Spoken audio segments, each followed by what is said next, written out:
शिव महापुराण की कथा कहती है, आप अगर विश्वास रखे हो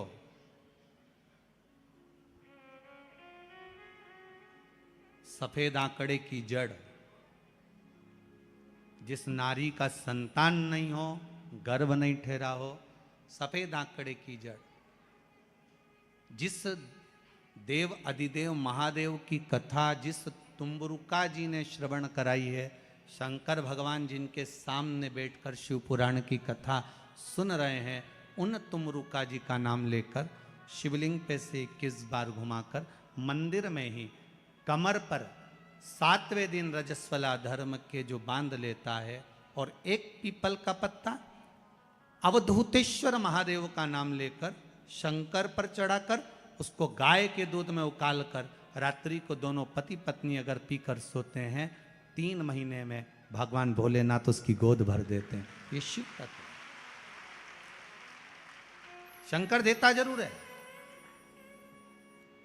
माता अंजना के यहां स्वयं शिव महापुराण की कथा कहती है, स्वयं शास्त्र वर्णन करता है, माता अंजना माता के गर्भ से संतान नहीं हुई। 42 वर्ष की माता अंजना हो गई थी और 42 वर्ष की होने के बाद भी माता अंजना के गर्भ से संतान नहीं थी। जब संतान नहीं हुई तब बार बार निवेदन करा महाराज केसरी से, तब नहीं संतान हुई तब अपने पिता से जाकर निवेदन करा। पिताजी गौतम बाबा से निवेदन करती है माता अंजना कि मेरे गर्भ से संतान नहीं, मुझे औलाद नहीं, क्या करूं? तब गौतम बाबा ने कहा एक पार्थिव शिवलिंग का निर्माण करो, मिट्टी का शिवलिंग बनाओ, उसकी पूजन करो। और माता अंजना उस मिट्टी के शिवलिंग के पूजन में ऐसी लीन हो गई कि मिट्टी का शिवलिंग का निर्माण करती, पूजन करती। एक बार देवाधिदेव महादेव ने कह दिया, जाओ पार्वती जरा जाकर पूछो कि अंजना को चाहिए क्या,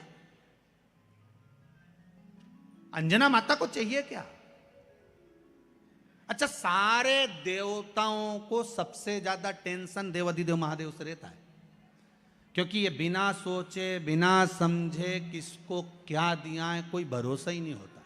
एक बार तो ब्रह्मा जी ने खुद ने कह दिया, साहब हमको तो इस्तीफा दे दो, हमको नौकरी करना ही नहीं बैकुंठ में बिल्कुल भी। तो भगवान विष्णु ने पूछा हुआ क्या? बस प्रभु, राजा श्वेत की अंतिम समय, प्राण छूटने का दिन, उसको यमराज लेने के लिए गए और देवाधिदेव महादेव वहां खड़े हो गए और क्या के लेके मत चले जाना, उसकी अंतिम सांस, और क्या के लेके मत जाना। और मेरा बेटा जब लाने लगा तो उसके प्राणों को हर लिया, यमराज ही मर गया। फिर मेरी पोती गई मृत्यु देवी, उससे कहा उठा ला राजा श्वेत को। वो राजा श्वेत को जैसी मृत्यु देवी ने फांस डाली, भगवान शंकर ने उसको भी मार दिया। अब बताओ, सूर्य नारायण भगवान बोले कि मेरा बेटा भी मर गया, मेरी पोती भी मर गई, अब बताओ क्या करें? तो भगवान ब्रह्मा जी ने शंकर जी से जाकर कहा, भोलेनाथ ये आपकी आदत बहुत गलत है, जब इसको मरना था तो आपने क्यों बचाया? शंकर जी बोले मेरे मंदिर में बैठा था, जगह तो देखो कि कहां बैठा है।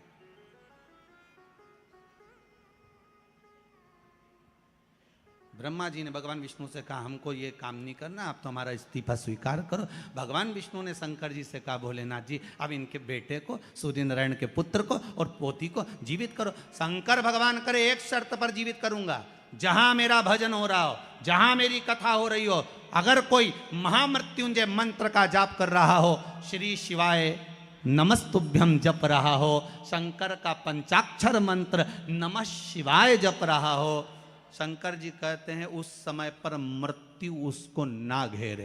तो इतने में सूर्य नारायण भगवान कहते हैं शपथ लेता हूं, संकल्प लेता हूं, जहां आपका नाम होगा, अगर पृथ्वी पर कोई मरने का भी समय आ गया तो पहले आपसे पूछा जाएगा उठा ले,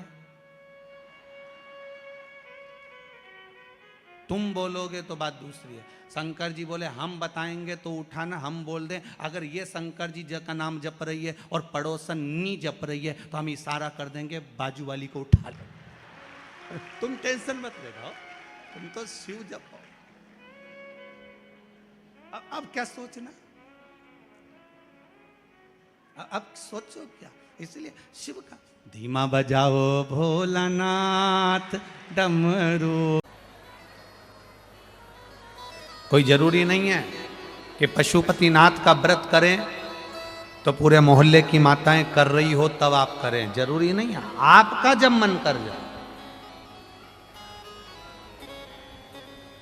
एक प्रश्न किसी ने लिखा, उन्होंने कहा कि पशुपति व्रत कौन से महीने में करना चाहिए?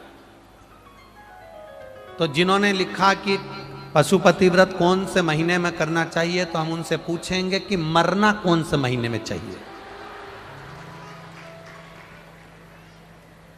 जब मरने का कोई सीजन नहीं होता, मरने का कोई दिन नहीं होता, मरने का कोई समय नहीं होता, मरने का कोई पल नहीं होता, मरने की कोई घड़ी नहीं होती, तो पशुपति व्रत करने का भी कोई समय नहीं होता। जब तुम्हारा मन करे तब करो। कितने व्रत? 5। कितने दिए? 6। प्रसाद के 3 हिस्से, 2 हिस्से मंदिर में, 1 हिस्सा। हम तो लोगों से कहते हैं आडंबर में पढ़कर व्रत मत करना। कोई ने कह दिया कि उस दिन तो केवल मीठा ही मीठा खाना चाहिए, तो वो महाराज को तो पकड़ के लाओ जिसने कहा।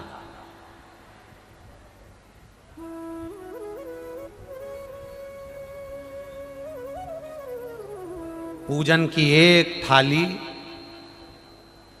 सोमवार का पहला दिन व्रत का, सुबेरे जो थाली लेकर पूजन करने जाओ, बाबा का अभिषेक पूजन कर कर आओ, वो थाली वापिस रख दो, वही थाली शाम को ले जाओ।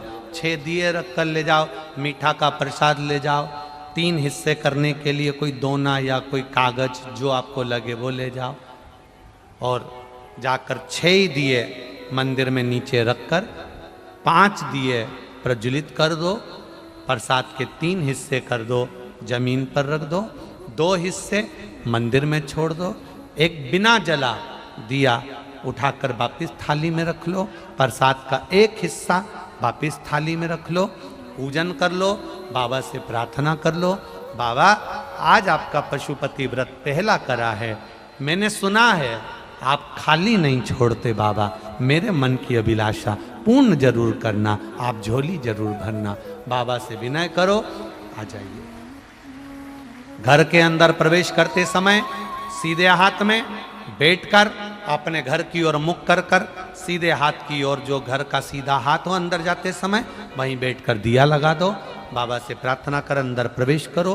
प्रसाद का जो 1 हिस्सा है उसको भोजन करने से पहले खा लीजिए, भोजन करने के पहले। भोजन जो तुम्हारे यहां बना है बड़े प्रेम से पाइए। ऐसे 5वां व्रत जब आए, एक श्रीफल भेंट मंदिर में चढ़ाकर, 108 फूल हो तो फूल, पत्ती हो तो पत्ती, जो मिल जाए, चावल का दाना, मूंग का दाना, जो 108 मिल जाए, शिव जी को चढ़ा। बाबा से प्रार्थना करो, दिल से निवेदन करो, बाबा से विनती करो, और बाबा से निवेदन कर कर 5 व्रत तुम्हारे पूर्ण हो, बड़े आनंद से करिए, मेरा पशुपति नाथ कृपा करेगा।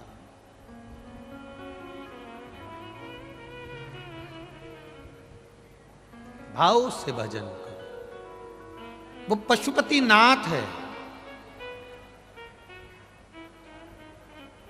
एक एक पशु पक्षी का भी पेट भरने वाला है, एक एक पशु पक्षी का। सहज नहीं है मेरा भोलेनाथ।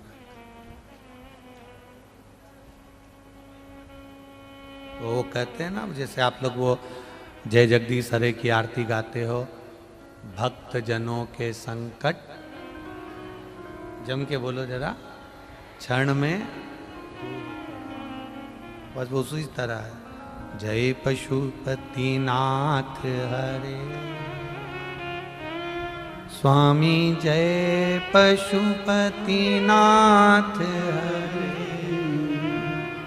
भक्त जनों के संकट, दास जनों के संकट, क्षण में दूर करे।